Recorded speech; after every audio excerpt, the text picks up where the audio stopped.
जय माता दी। कैसे हैं आप सब? फ्राइडे है, कोई स्टोरी कोई एक्सपीरियंस तो ज़रूर मुझे आपके लिए लेके आना था जो शायद आप लोगों की कहीं ना कहीं बहुत हेल्प करता है, सीखने को मिलता है। और तो आज का जो किस्सा है, ये मेरे पास एक लेडी आई थी online as a slot book करके, और उन्होंने बताया कि मैम मेरे हस्बैंड जो हैं, शादी जब हुई थी बिल्कुल ड्रिंक नहीं करते थे, बिल्कुल कोई भी प्रॉब्लम नहीं थी, बहुत अच्छी लाइफ चल रही थी। लेकिन अभी 4-5 साल हो गए हैं और अब वो ड्रिंक भी करते हैं। कभी कभी नॉनवेज, अच्छा खासा नॉनवेज ले आते हैं, वो भी खाते हैं जो बिल्कुल नहीं खाते थे। और कभी कभी मुझे बहुत मारते हैं। और जैसे ही ये एक फेज़ होता है, जैसे उन्होंने सब किया, 2-3 घंटे के बाद वो बिल्कुल डिफरेंट पर्सनैलिटी दिखते हैं। बिलीव ही नहीं होता कि ये वही थे जो अब भी नॉनवेज खा रहे थे, या जो मुझे मार रहा था ये वही इंसान है। तो और वो माफ़ी मांगते हैं उसके बाद कि मुझसे गलती हो गई। तो जब वो कहीं ना कहीं वो अपना एक्सपीरियंस बता रही थी ना, तो देखिए जैसे आप लोगों के दिमाग में भी आ रहा होगा, मेरे दिमाग में भी यही आया कि हो सकता है वो एक बार अपनी डिमांड पूरी कर ली है, उसके बाद दूसरा वो दिखावा करने लगे हों कि अब वाइफ को मना लेते हैं, राज़ी कर लेते हैं, क्यों लड़ाई खींचनी है। तो मेरे दिमाग में भी पहले यही आया। और मैंने उनसे कहा कि पक्का आपको पता है कि वो पहले ड्रिंक नहीं करते थे और नॉनवेज वगैरह? तो उन्होंने कहा कि नहीं मैम, उनकी फैमिली में कभी कोई ऐसा है ही नहीं। तो मैंने कहा ओके। तो उन्होंने कहा कि आप ये मेरे हस्बैंड के लिए देखना है। और अब हस्बैंड की परमिशन नहीं थी, तो उनके ही थ्रू मैं उनके रिकॉर्ड्स में जितना देख सकती थी वो मैंने ट्राई किया। मैंने उनसे परमिशन मांगी उनकी वाइफ से, और पहले मैंने पूरा उनके उसमें देखा कि क्या उनके थ्रू मुझे कुछ दिख सकता है। तो सिर्फ ये दिखा कि हाँ, उनका रिलेशन आगे साथ में चल रहा है, बट इससे ज़्यादा मैं उनके हस्बैंड का कुछ भी नहीं देख पाई।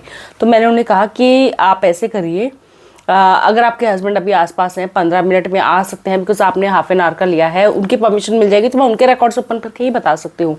अदरवाइज़ फिर आपको दोबारा मुझसे बात करनी पड़ेगी। तो उन्होंने कहा कि मैम वो तो बहुत लेट आते हैं, लेकिन हम दोबारा ही आपसे स्लॉट बुक करवाएंगे, बिकॉज अगर मुझे नहीं पता था ऐसे भी होता है, तो जिसकी प्रॉब्लम है उसकी सोल से ही परमिशन लेके पता लगाया जा सकता है, किसी और के थ्रू पता नहीं लगाया जा सकता है रिकॉर्ड्स में। तो फिर उनके हस्बैंड ने, जब वो बिल्कुल ठीक थे, तो उन्होंने मतलब वो माइंडसेट कहीं कुछ वो ड्रिंक वगैरह कुछ भी नहीं, बिल्कुल नॉर्मल माइंडसेट में थे, तब उन्होंने मेरी उनसे बात कराई। जब मैंने उनसे बात की, उनकी परमिशन ली, तो बिल्कुल नॉर्मल कि यस मैम मेरी परमिशन, आप मेरे रिकॉर्ड्स ओपन करिए। और जब मैंने उनके रिकॉर्ड्स ओपन किए तो वो बिल्कुल ही अलग दिख रहे मुझे। मतलब जैसे वो बैठे हैं और पीछे एक ही उन्हीं के जैसी इमेज, या उन्हीं का जैसे कह रहे हैं बहरूपिया उनके पीछे खड़ा है।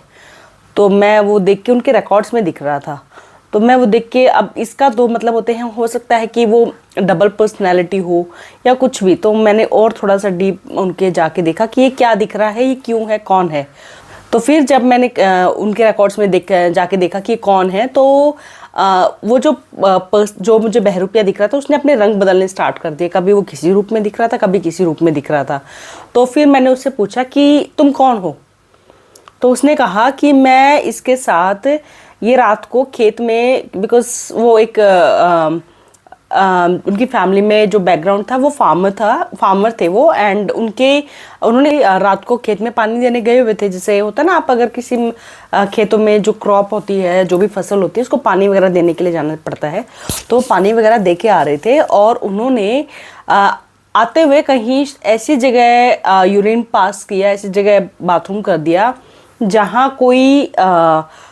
कोई पूजा वगैरह करता होगा अपने लव्ड वंस की, जो उनकी फैमिली के जो भी डिसीज्ड वन है, जो उनके पूर्वज गए हुए हैं। कुछ ऐसा हो सकता है, कोई किसी छोटी सी ईंट या कुछ ऐसा बना रखा हो, और उन्होंने ध्यान नहीं दिया और गलती से वहाँ पे उन्होंने यूरिन पास कर दिया।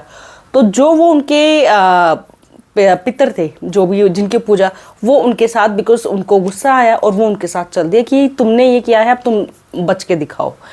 तो वो उनके साथ उस दिन से साथ में थे। जब उन्होंने मुझे वो पूरा क्लिप, एक होता है ना, पूरा क्लिप दिखाया कि मैं वहाँ से इसके साथ हुआ हूँ, इसने ये किया था, और अब मैं इसकी लाइफ, बिकॉज इसने बहुत बड़ी गलती की है, और मैं अब इसकी लाइफ पूरी ख़त्म कर दूंगा, इसको कहीं फ़ायदा नहीं होने दूंगा, इसकी फैमिली लाइफ सब कुछ ख़राब कर दूंगा।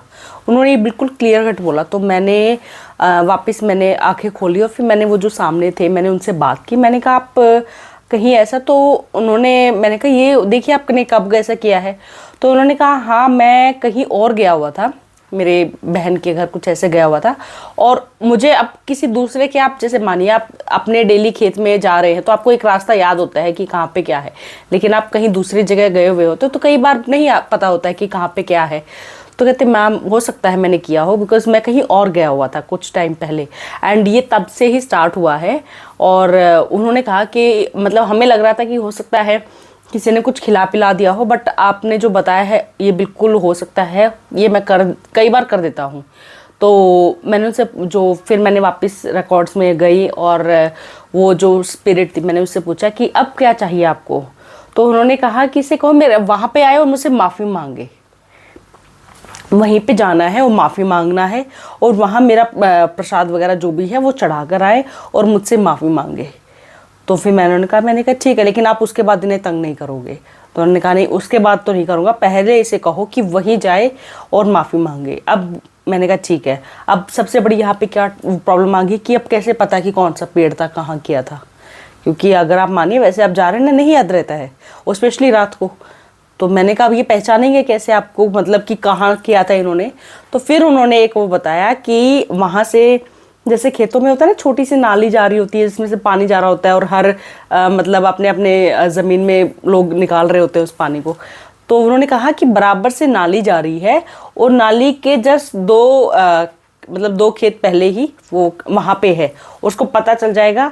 और जो मेरा जो है वो वाइट उससे बना हुआ है, 2 ईंटों से वाइट ऐसे बनाया हुआ है। मैंने कहा ओके। फिर मैंने उनको बताया कि अब आपको ऐसे ऐसे करना है, आप वहाँ जाइए, कुछ मीठा चढ़ा कर आइए, प्रसाद चढ़ा कर आइए, और माफ़ी मांग कर आइए, और उन्हें वहीं पर छोड़ के आइए, उन्हें साथ मत लेकर आइए। तो उन्होंने कहा ठीक है मैम। और मैंने कहा ऐसा होने के बाद आप प्लीज़ मुझे मैसेज वगैरह करके या जैसे भी मुझे एक बार बताना है कि कुछ आपको इम्प्रूवमेंट मिली क्या। तो उन्होंने कहा ठीक है। वो नेक्स्ट डे ही वापस वहाँ गए, सारा करके आए, एंड उनकी लाइफ भी चेंज। और फिर उनकी वाइफ से जैसे मेरी बात हुई तो उन्होंने कहा कि मैम सच में मुझे तो ये लगने लग गया था कि इन्होंने कहीं ना कहीं मेरे साथ चीट किया है, क्योंकि एकदम से बिल्कुल ही ऑपोजिट, मतलब जिसने कभी हाथ भी नहीं उठाया वो पीट देते थे, और बिल्कुल हमारी फैमिली लाइफ बिल्कुल ख़राब हो गई थी। इवन पेरेंट्स के साथ भी बदतमीजी बहुत एक्सट्रीम होता जा रहा था। तो देखिए ऐसे केसेस जो होते हैं ना, इनमें यही पता चलता है कि हम लोग क्या करते हैं, हम कहीं ट्रैवल भी कर रहे होते हैं तो हम गाड़ी रोकी और कहीं पे भी सोचते हैं कि एक बार अपना फ्री हो जाते हैं, कर लेते हैं, एक बार यूरिन पास कर लेते हैं, विच इज़ वेरी रॉन्ग। आपको नहीं पता है कि वहाँ पे क्या है। वो हो सकता है कोई पूजा की जाती हो सकता है पूजा नहीं, मान लीजिए वहाँ पे कोई स्पिरिट बैठी है, देन ऑल्सो वो आपके साथ चल देगी, है ना। तो आपको ऐसी जगह नहीं हो सके तो कोई पेट्रोल पंप का वेट कर लीजिए, किसी रेस्टोरेंट का वेट कर लीजिए। ढाबे तो इतने हैं, मतलब आप हाईवे पे निकलेंगे ढाबे ही ढाबे, हमारे इंडिया में बहुत अच्छी है ये चीज़, तो आपको बहुत कुछ मिल जाएगा। बट कहीं पे भी ऐसी जगह, पेड़ के नीचे कहीं भी ऐसी जगह हमें कुछ ऐसा नहीं करना चाहिए, क्योंकि हमें नहीं पता है वो माहौल कैसा है, वहाँ पे कैसी एनर्जीज है, पॉजिटिव है कि नेगेटिव है। तो ये हमेशा हमेशा ध्यान रखना चाहिए कहीं भी ऐसी जगह कुछ भी करने से पहले, क्योंकि इंडिया में मतलब हम लोगों को यही होता है ना कि कहीं पे भी गाड़ी रोक दिया और अपना फ्री हो जाओ, तो ये बहुत गलत है। ऊपर से हम इन्वायरमेंट को बिल्कुल ख़राब कर रहे हैं, जो कि कभी मतलब ध्यान ही नहीं देते हैं इस चीज़ पे। तो बहुत आप थोड़ा सा वेट करिए, कहीं ट्रैवल कर रहे हैं आप अपना साथ में पानी बॉटल सब कुछ आप अपना लेकर चलिए। कहीं पे भी एक तो कुछ खाइए मत, क्योंकि आपको नहीं पता रास्ते में कौन क्या इंटेंशन लेके बैठा है, एंड दूसरी बात आपको नहीं पता कौन सी एनर्जी कहाँ पे है, कोई पॉजिटिव है कि नेगेटिव है। अगर आप ऐसा करेंगे तो दोनों ही आपको अफेक्ट करेंगे, पॉजिटिव भी और नेगेटिव भी। तो थोड़ा सा सावधान ज़रूर रहिए, और आप अगर सावधान रहेंगे आपके साथ कुछ गलत नहीं होगा। गलत वहीं पे होता है जब आप कुछ गलत करते हैं, अदरवाइज कभी भी आपके साथ कुछ गलत नहीं होता है। गलती हम ही करते हैं, फिर प्रॉब्लम्स आने लग जाती हैं, और ऐसी प्रॉब्लम्स एकदम से नहीं दिखेंगी, ये धीरे धीरे अपना इम्पैक्ट दिखाना स्टार्ट करती हैं। आपको एकदम से नहीं दिखेगा कि अच्छा अभी कर लिया हम तो बिल्कुल ठीक है, हमें कुछ नहीं हुआ, नहीं, ये एकदम से नहीं दिखाती हैं। ये एक महीना लग जाता है, धीरे धीरे आपकी लाइफ ख़राब होने लगेगी। तो जब एक्सट्रीम ख़राब हो जाती है फिर आप सोचते हैं कि ओके कुछ तो ख़राब है। एंड कई बार जैसे इनकी वाइफ बहुत अच्छी, बहुत समझदार थी कि उन्होंने बिना जज किए प्रॉब्लम सॉल्व करने का सोचा, अदरवाइज वो जज कर लेती इनको कि ये तो है ही ऐसे, हो सकता है मुझे ही चीट कर रहे हो, तो रिलेशन बिल्कुल मतलब ख़राब होने के उस पर आ जाते हैं, ब्रेकअप्स होने पे, डिवोर्स होने पे। तो थोड़ा सा समझदारी से काम लीजिए, थोड़ा सा सतर्क रहिए, एंड थैंक यू। जय माता दी, जय संतोषी माँ।